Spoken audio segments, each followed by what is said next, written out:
ക്ഷേത്രത്തിന്റെ പുനരുദ്ധാരണ പ്രവർത്തനങ്ങൾക്ക് കഴിഞ്ഞ മാസം, അതായത് ജനുവരി 14-ാം തീയതി ഒരു തുടക്കം കുറിച്ചിരിക്കുകയാണ്.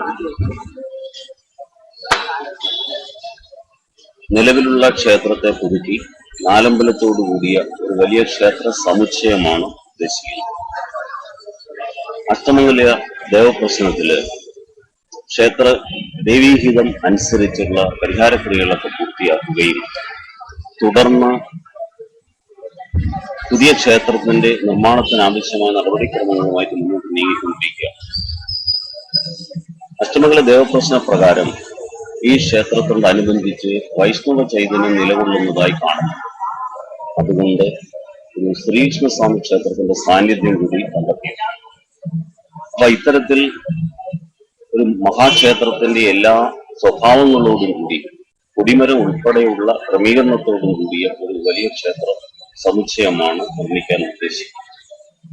ഈ മഹൽ സംരംഭത്തിന് നിങ്ങളുടെ ഏവരുടെയും ഹൃദയം നിറഞ്ഞ സഹായ സഹകരണങ്ങൾ ദേവീനാമത്തിൽ ഞാൻ അഭ്യർത്ഥിക്കുകയാണ്. നിങ്ങളുടെയും കുടുംബാംഗങ്ങളുടെയും സുഹൃത്തുക്കളുടെയും എല്ലാം നിർലഭമായ സഹായ സഹകരണങ്ങൾ ഞങ്ങൾക്ക് ഈ സംരംഭത്തിൽ ഉണ്ടാകണം. അതിന് നിങ്ങളുടെ ഏവരുടെയും എല്ലാവിധ പ്രോത്സാഹനം